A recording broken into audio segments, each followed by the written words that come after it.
नमस्कार. आज आपण आपल्या आजच्या व्हिडिओमध्ये गुरुपुरुषामित योगाबद्दल माहिती घेणार आहोत. म्हणजे त्याचे तिथी, महत्त्व आणि उपाय. तर सर्वप्रथम आपण जाणून घेऊ की गुरुपुरुषामित योग कधी येतो. जेव्हा गुरुवारी पुष्य नक्षत्र येतं त्या दिवशी गुरुपुरुषामित योग हा येतो आणि हा योग सर्व कार्यासाठी शुभ समजला जातो. तर पुष्य नक्षत्र म्हणजे काय? तर पुष्य याचा अर्थ असते पोषण करणारा, शक्ती देणारा, ऊर्जा देणारा, शुभ, सुंदर व सुख संपदा देणारा आहे. काही विद्वानांच्या मते हे नक्षत्र अतिशय शुभ आणि कल्याणकारी आहे. या नक्षत्राचे शुभचिन्ह गायीचे स्तन आहे.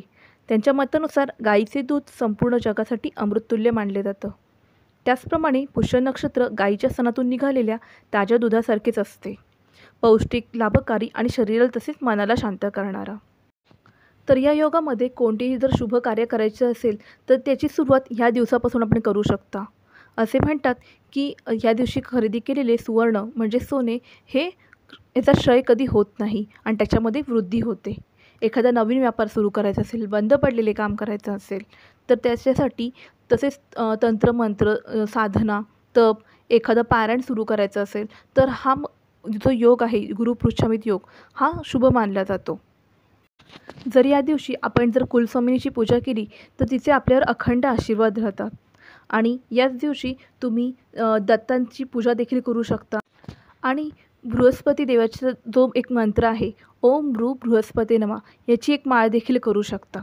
आणि याच दिवशी लक्ष्मीची पूजा करणे देखील फलदायी मानले जाते. तर त्यासाठी कोणता मंत्र आहे मी तुम्हाला आता सांगते. तर कमलगट्ट्याची माळ असते, ती माळ घेऊन तुम्ही तो मंत्र जपू शकता. मंत्र आहे ओम श्रीम ह्रीम दारिद्र्य विनाशने धनधान्य समृद्धी देही देही नम. या मंत्राने आपण कमलगट्ट्याची माळ असते त्याने आपण त्याचा जप करू शकतो. हा मंत्र तुम्हाला डिस्क्रिप्शन बॉक्समध्ये मिळून जाईल. तर हा योग चालू कधी होतोय तर उद्या रात्री 1-3 नंतर दुसऱ्या दिवशी सकाळी 7-12पर्यंत ह्याचा मुहूर्त चालू होतोय. आणि हा गुरुपुरुषामित योग हा सगळ्या कामांसाठी शुभ असला तरी फक्त या दिवशी विवाह केले जात नाहीत. विवाहासाठी हा योग अशुभ मानला जातो. त्याच्यामुळे प्रत्येकाने ही गोष्ट लक्षात ठेवणे गरजेचे आहे. तर तुम्हाला ही माहिती कशी वाटली कमेंट बॉक्समध्ये नक्की सांगा.